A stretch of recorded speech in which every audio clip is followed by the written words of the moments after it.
Hello, baseball fans, and welcome to the Memorial Day edition of Diamond Kings, the leading YouTube baseball talk show on the internet.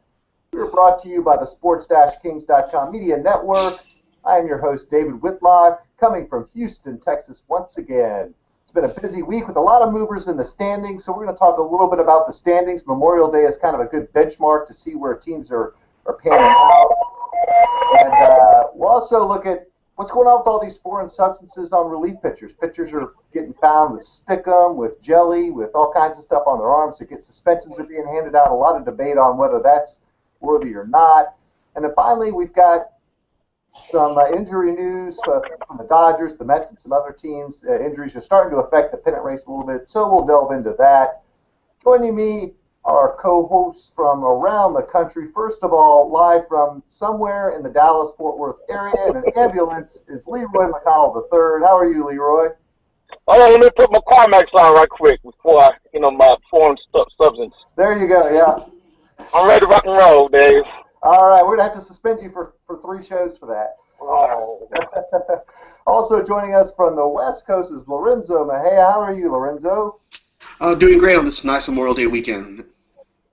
That's great. It's great to have you guys here. Let's get right into it. The standings are a little bit upside down in some divisions. Other divisions are playing out. So I'll let each of you kind of talk about which areas you think are the most interesting, and also want to talk teams that are making moves in the standings. And no team's probably made a bigger move this week, although it hasn't translated into first place yet, than the Texas Rangers. They were on a really hot streak. They swept the New York Yankees out of New York. The Yankees are tanking as fast as they can. I think they've lost something like 10 of 11. So we'll start with Leroy out in the Dallas-Fort Worth area. What do you make of these Rangers? They're going to get Josh Hamilton back today, and could they make a move in this division? And what are your thoughts on other races you're seeing? Though it's been raining very much here in the Dallas-Fort Worth area, we'll take the rain. We'll let the Rangers do their thing on the road. It's been nice to see some home cooking meal on the road, beating up on Boston this past week, beating up on the Yankees. We finally got a player in French fielder. Of course, I'm about to get a run now. Hitting the ball like crazy. 3 home runs, almost getting a 4th home run over the weekend. Back to his Milwaukee Brewers days. It's great to get Josh Hamilton. He's been turning the ball up in Double A and Triple A this past 2 weeks. He's been down in the minor leagues. I'm looking forward to it. I think who he plays? Cleveland today. He's going to be in the lineup. Prince is going to have a lot of support in the back behind him. We're finally getting some good pitching. Though we're probably ways away from Houston, hopefully Houston will come back to the earth. And looking forward to second half because it's going to be interesting. I'm sorry about the delay. We got to run. But right now, it's good to be a Ranger fan right now. I'm excited to see what and Delano DeShields Jr. Who is this kid? Where'd he come from? Way better his daddy, and this kid's got some jets. Looking forward to see what he can do second half as well. Things are looking up. I'm pretty excited to be a Ranger fan right now. Yeah, I'll answer your question about where Delano DeShields Jr. is from. He's another guy from Houston that we gave up to you guys. And I'll talk over the side. Last week, we had Lorenzo telling us how great Carlos Perez the catcher was that we didn't have. We just ended up with too many prospects and not enough roster spots on the fourth day. I'm going to mute you there for a second, Leroy. All right, Leroy, you'll have to unmute yourself next time I call upon you. So definitely the Rangers are looking pretty strong. They've made this move. Again, the Astros haven't let up yet, so it'll be interesting how that plays out. So what do you think about all this, Lorenzo, as far as the AL West and some other things you're seeing in the standings? Of course, I'm going to talk about the AL West and the NL West. The NL West was a great series this week, seeing the Dodgers get swept out of San Francisco and not being able to score one single run in a 3-game series. That was very impressive. It just seems that lately the Giants own the Dodgers, which is great to see. And as far as the AL West, it's exciting. The Astros as much as I want to see them lose, they're still an entertaining team. With Altuve and Springer and Marisnik, who's an Inland Empire guy, by the way. It's very exciting to watch. They're a great team. And the AL West is an exciting division with the Angels going there. And this week it'll be an interesting week to see how the Angels do this week after losing 2 out of 3 in Boston this past weekend. So very good times in the AL West and the NL West. Yeah, the Giants' resurgence kind of surprised a lot of people. A lot of people gave them up for dead after the first couple of weeks. They were without Hunter Pence, so it was looking like it was going to be one of those years for the Giants where there was just too many injuries and too many players not performing. But this week they turned it around. Madison Bumgarner beat Kershaw head-to-head. He also hit a home run off of Kershaw. Then they went into Colorado. They lost a game or two there, but Brandon Belt hit that shot in the upper deck. If that guy can get going, he's another power guy in the middle of the lineup now that they don't have Sandoval. So that'll be interesting. I'll talk a little bit about the Yankees. You know, at the beginning of the season, everybody was burying them. Then they went on this run, and now everybody's burying them again. They look awful. They've got too many injuries. They don't look like they're a team that can win that East. But then again, who can? Is it going to be a team like the Rays that are at the top of the standings now? We don't know. The Red Sox, which seem to have the most talent, but kind of looking at where they are in terms of run differential, they're worse in that division at -32. In fact, there's only one team worse in all the American League, and that's the Chicago White Sox at -41. So when the Red Sox have had some awful pitching performances, they're going to need to get an arm or two or find somebody in the minors if they're going to make a run there. But we're certainly seeing some shakeout. I really want to see that National League West, like you were talking about, Lorenzo. I want to see the Dodgers and Giants go all year. Nothing against the other teams. If they want to put themselves in the mix, more power to them. But the Dodgers and Giants, one of the great rivalries going back to Long Island and New York and all that. It'll be interesting to see how that all plays out. So another one of the major stories this week has been pitchers with foreign substances. And just yesterday, the Baltimore Orioles' Brian Matusz was caught with something on his arm, or maybe it was the day before yesterday. Earlier in the week, another pitcher, I think his last name's Smith, I can't remember, but he was caught with a foreign substance. A lot of the debate going on is, should pitchers be allowed a little extra stickum to grip the ball? It's that time of year where it's still, you get a little chill in the night air, the ball can become slippery. Even some of the batters have spoken up and said that they wouldn't mind pitchers using a little bit of it if they didn't abuse it, but how would you regulate that? So we'll see if we get Leroy back on between his runs. What do you think about the pitchers and foreign substances? You'll have to unmute yourself because I muted you for the siren, so I don't know if you can unmute yourself. There you go. Hello? Yeah, you're on. I think the pitchers are idiots for one getting caught. I think they're getting a little bit. The league is a little sensitive. They're not hurting anybody. You always hear that batters prefer pitchers that have that stuff so they have control of the ball so they can eliminate getting hit. But you know, and you've also heard what's the climate? It's just like going 5 or 10 miles over the speed limit. It's not hurting anything. But like I said, you know, it's part of the game. It's kind of like we know it happens, but don't make it obvious. Watch the crap off your arm, and he should get suspended for lying more than anything else. So yeah, 5 or 10 games, whatever he's getting, that's probably for lying. But you know, I don't see the harm in it, and I don't think the players do. But the rules are the rules. Yeah, it's a little bit interesting. I mean, batters are allowed to use pine tar, and of course there was the big pine tar incident of several decades ago where George Brett had a little too much pine tar, but you know, they're allowed to get a grip.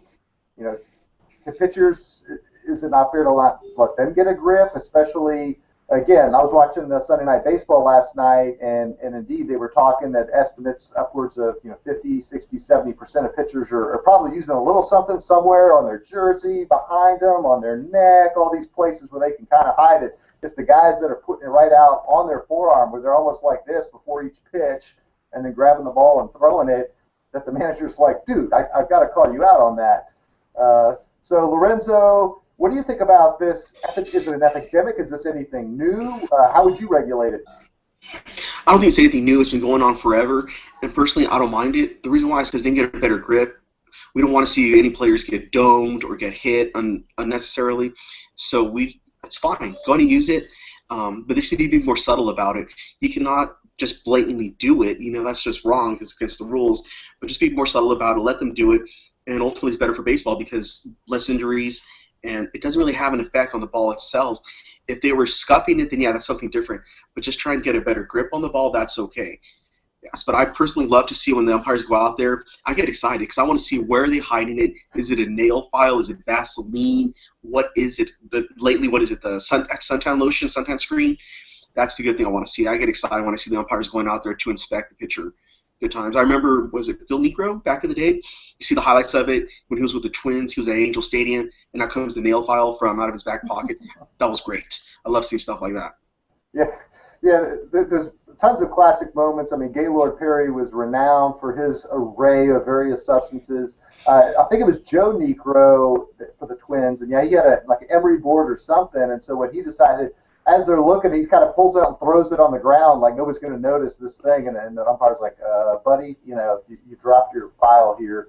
For Houston, this goes back to a little bit different angle on it, but when Mike Scott was so dominant in '86, people thought he was scuffing the ball, that he had something, and one of his famous quotes was, he may or may not scuff the ball, but if he found one scuff, he would know what to do with it. And I think, certainly the baseballs get a little roughed up, and they kind of look and throw some out, keep some there. This has been going on for a while. I think that when you think about pitchers' gloves can have a little pine tar on there. Shoot, if a batted ball comes off, it's going to have a little pine tar on it. You can get that on your glove. You can get that stick 'em other ways. It's unclear why these guys, like you said, we had pine tar on the neck of, was it Pineda last year? This has just been going on for a while, but it's always the obvious guys getting caught. It seems like everybody's willing to look the other way a little bit if pitchers would just use some judgment. Should they change the rule? I don't know, because then you're opening up Pandora's box to just about anything. You could get these greasy ball, spitball type things. I think it needs to be kind of kept under control, but at the same time, if we're saying that everybody's doing it, I don't know how that's controlling anything. So it'll be interesting to see if after these first two cases we get an increase in the cases because more people are looking for it, or if it ends up being that there's fewer because pitchers are kind of either scared off. I mean, an 8-game suspension, that's more than a lot of the fighters are getting in bean brawls and stuff. That'll put you out for a week, a little over a week. And so that could hurt your team if you're looking at teams in the pennant race. So pitchers beware. The popo's out looking for you. Be careful. Be safe. Keep it under wraps. So to the next subject, and I don't know if we lost Leroy, or it looked like he had to get out of his ambulance there and tend to a victim of some sort, but we'll continue the debate talking about injuries. And in particular, two injuries caught my attention this week. One was Hyun-jin Ryu for the Dodgers. He was a real mainstay in that rotation last year, probably between the 2 and 4 spot in terms of effectiveness. Had shoulder problems coming into the year, and it just hasn't worked out. Went under the knife. He's out for the year. The other one is much more disconcerting, and that's David Wright. He's been battling back problems for a couple of years now. It really hasn't been healthy. You've seen his power been sapped the last few years between that and the Citi Field fences. And now it's looking like his back problem is it's like a genetic condition that's going to deteriorate. I was corresponding to someone on Twitter who was telling me that this type of thing develops in the elder set, at the age of 60. But if you find yourself playing sports or active, and it could be aggravated as young as 30 or 40 or even in your 20s. We really hope the guy can come around, but the Mets have also tanked just about like the Yankees. This news isn't good and timely. So Lorenzo, what do you think of these two injuries? Are there any other injuries out there that are catching your attention in terms of affecting the pennant race? The Ryu injury is big because if you look at the Dodgers, of course they got Greinke, they got Kershaw. Ryu was the number 3, so right now the Dodgers are dealing with Carlos Frias, Bollinger, another guy, just another journeyman. So what I think is going to happen, and what I predict, is Cole Hamels to the Dodgers in a trade relatively soon. Cole Hamels is a SoCal guy. He wants to get back home. He's from Rancho Bernardo, and he'll come back. You throw him in there as the number 3 or even the number 4, and he'll be a great starter for the Dodgers. Hopefully but it'll probably lead them to at least the division, maybe even the pennant.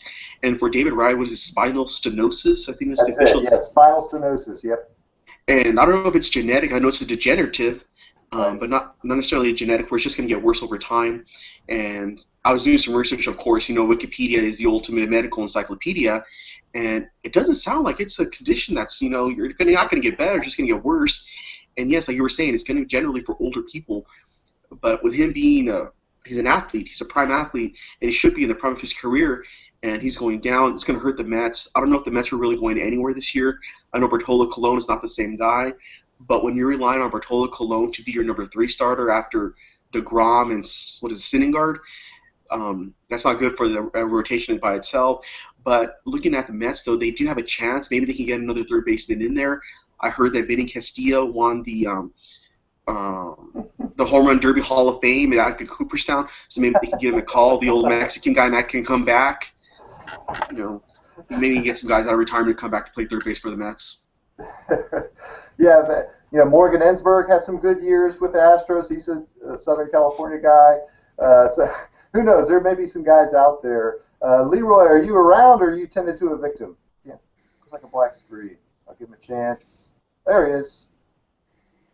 Hey, he's alive. Got a patient ready for a moment. All right. We'll let you go and get back to us in a moment. Okay. Sorry. Yeah, that's the way we roll on Diamond Kings. Is you never know what you're gonna get. But appreciate Leroy making the effort here.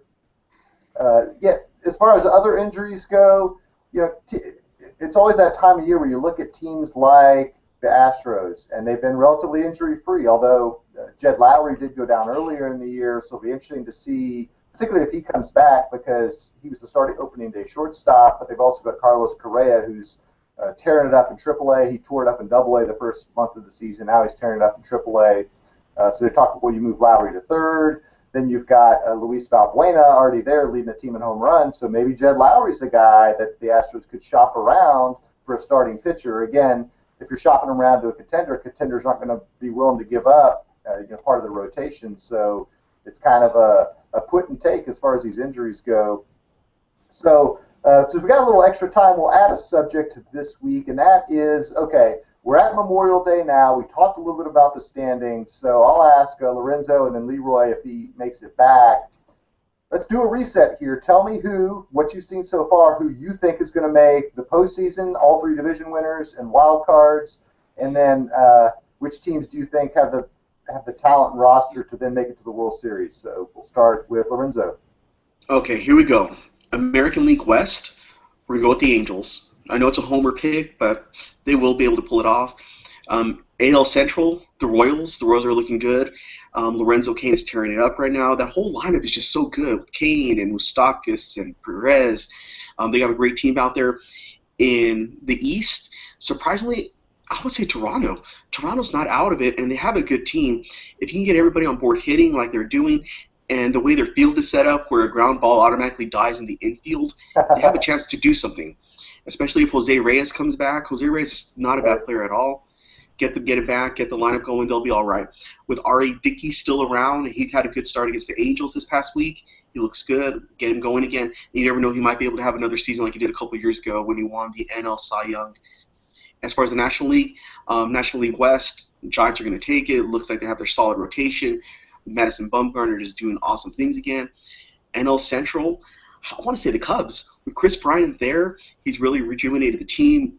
The nice thing about it is they're young, and so they don't know where they're supposed to be. They don't know if they're supposed to be good or bad. They're just going out there having fun. You got him, you have Soler, Baez, you have all these guys that are out there that are young, and they're doing great. So NL Central, hopefully the Cubs. Madden might be able to pull some more magic out, so you never know what's going to happen there.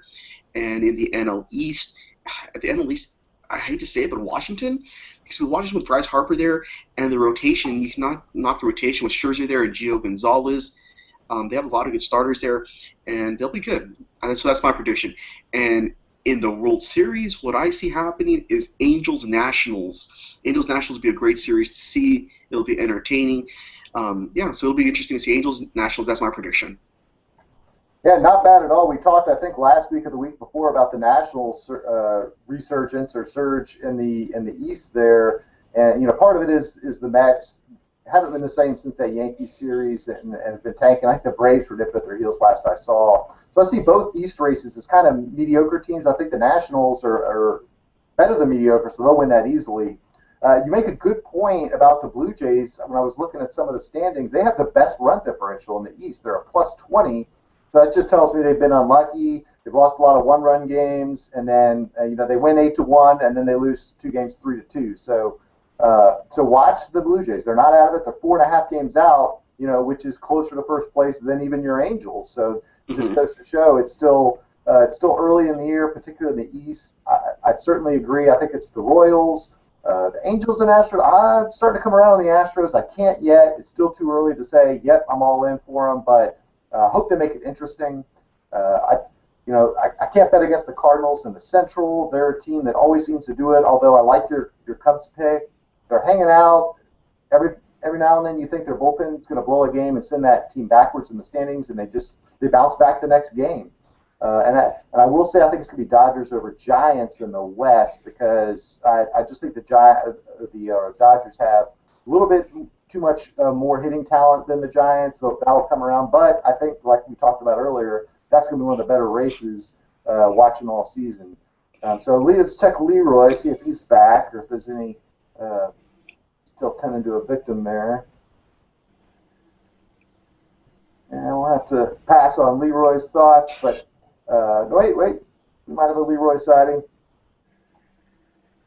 All right, got on mute. Still with one. Okay. Sorry. You got to do your job, man. That's what they're paying you to do. So we're probably going to have to wrap this show up. It's been a great Memorial Day. I appreciate Leroy making the effort to be with us, offering some thoughts on the Rangers. We didn't talk about the Rangers a lot in the American League West, but I certainly think that they could be a factor going forward. So I'll ask Lorenzo, any final thoughts on this Memorial Day? Going to watch some baseball today and anything else? Here's my final thoughts. The NCAA regionals are getting announced today. There's going to be 16 locations throughout the country. Go out, see some good baseball. It's not like the way it was before when you were seeing 21 to 14 games. It's real baseball with composite bats, so they're not going to be scoring a lot of runs. It's going to be a lot of fundamentals. Like I said, there's 16 locations. UC Santa Barbara is hosting one right here in Lake Elsinore, California, at the Lake Elsinore Storm Complex, where they're the minor league baseball single-A affiliate for the Padres. So I'm going to try and get out there and see a few games. Because NCAA baseball, it's a good product, but it seems like nobody ever goes to those games. I've been to a few. They're good, exciting games, and those guys play hard. So go out, support your local NCAA regional this week. Yeah, that's exactly right. That's actually why I'm wearing my Longhorn Network hat. My Texas Longhorns had a great weekend in winning the Big 12 tournament. They were beyond the bubble team. They were out of the tournament. They were about 500 on the regular season, despite making the College World Series last year. And they put together 4 straight games. They didn't have to play top seed TCU, so that was a big part of it. But you have some good points. They're going to announce the matchups today. It's interesting. You mentioned between California, Florida, and Texas, those are hosting, I believe, 10 of the 16 regionals. 3 in California, 4 in Texas, 3 in Florida. Just here in Texas, I'm hoping Texas gets assigned to the Houston regional, where the University of Houston Cougars have earned a home seed there. Up in Leroy's territory, you've got Dallas Baptist is hosting a regional, and the Fort Worth TCU Horned Frogs are hosting a regional. And then some team that lives in College Station that I'm not even going to talk about, they're also hosting a regional here in Texas. So good point. There's going to be some great baseball next weekend. Usually one ticket either gets you into the whole day or to multiple games, so you'll definitely want to check that out. We'll probably have some College World Series predictions, at least some regional predictions going next weekend. But until then, thanks for tuning into Diamond Kings. And Leroy, be safe. Thank you, Lorenzo, and we'll see you guys next time.